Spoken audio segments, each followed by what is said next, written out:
প্রিয় শিক্ষার্থী বন্ধুরা, আসসালামু আলাইকুম। আশা করি আল্লাহর রহমতে আপনারা সকলে ভালো আছেন। তো ইতিমধ্যে আপনারা দেখতে পারছেন যে মাস্টার্স ফাইনাল পরীক্ষার ইতিমধ্যে রুটিন দিয়ে দিয়েছে, অর্থাৎ যারা মাস্টার্স ফাইনাল পরীক্ষা দিতে যাচ্ছেন, অর্থাৎ 2022 সালের এমএ, এমএসএস, তারপর হচ্ছে এমবিএ, তো এই সকল কোর্সে যারা পরীক্ষা দিতে যাচ্ছেন মাস্টার্সে, তো এই রুটিনটা আর কি প্রকাশিত হয়েছে।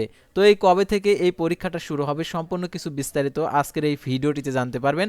তাই ভিডিও শুরুর প্রথমে আপনি যদি অল এডুকেশন আপডেট এই চ্যানেলে প্রথমবার এই ভিডিওটি দেখে থাকেন তাহলে আমাদের এই চ্যানেলটিকে সাবস্ক্রাইব করে রাখবেন আর notification bell button all press করে রাখবেন। এই ভিডিওটিতে একটি লাইক করে দেবেন। তো আর কথা না বাড়িয়ে চলে যাচ্ছি মূল বিষয়ে। যেহেতু এমবিএ, তারপরে এমএসএস, তারপরে এমএ, তো এই কোর্সের গুলাতে শেষ বর্ষের যে পরীক্ষা সেই পরীক্ষাটা আর কি কবে থেকে শুরু হবে সেটা দেখে দিচ্ছি। তো এখানে 31/12/2024 খ্রিস্টাব্দ তারিখে প্রকাশিত হয়েছে। তো 2022 সালের MA, MSS, MBA, MSc, M music আর কি শেষ বর্ষর পরীক্ষার সময়সূচি।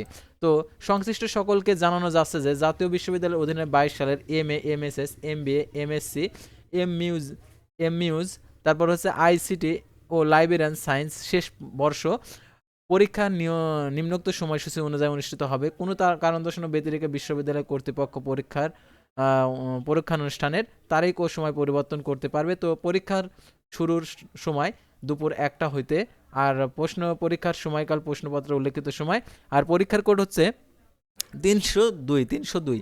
আর এখানে তারিখ ও দিন অর্থাৎ 27/1/2025 খ্রিস্টাব্দ তারিখ থেকে সোমবার থেকে পরীক্ষাটা শুরু হবে।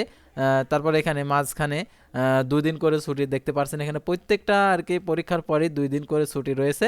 তো দেখতে পারছেন সাধারণত এখানে যারা 2 দিন করে ছুটি হলে আর কি ভালোই এই রুটিনটা আর কি আপনাদের জন্য সুবিধা হয়েছে, অর্থাৎ প্রত্যেকটা পরীক্ষার পর 2 দিন করে ছুটি দেখতে পারছেন।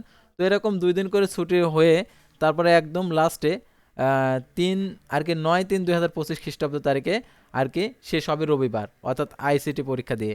তো তারপরে যে ভাইবা পরীক্ষা কবে হবে, তো এটা হচ্ছে তো এইগুলো সংক্রান্ত যে তথ্যগুলো দেওয়া রয়েছে। তো এখানে যে কথাগুলো বলেছে, পরীক্ষার কেন্দ্র তালিকা জাতীয় বিশ্ববিদ্যালয়ের ওয়েবসাইটে পাওয়া যাবে এবং বিশ্ববিদ্যালয় কর্তৃক নির্ধারিত কেন্দ্রে পরীক্ষার্থীর পরীক্ষা অংশগ্রহণ করবে এবং পরীক্ষার্থীদের প্রবেশপত্র স্ব কলেজে অধ্যক্ষগণ জাতীয় বিশ্ববিদ্যালয়ের ওয়েবসাইটে হইতে ডাউনলোড করে সংশ্লিষ্ট পরীক্ষার্থীদের মধ্যে বিতরণের ব্যবস্থা করবেন এবং ব্যবহারিক ও মৌখিক পরীক্ষার স্থান ও তারিখ ও সময় পরে জানানো হবে। ব্যবহারিক ও মৌখিক পরীক্ষার স্থান ও তারিখ সময় জেনে নেওয়ার দায়িত্ব সম্পূর্ণভাবে পরীক্ষার্থীদের। আর তথ্য ও প্রযুক্তি আইসিটির দপ্তরের পরীক্ষার্থীদের রোল বিবরণী একটি কপি কেন্দ্র ফি বাবদ কলেজ কর্তৃক আদায়কৃত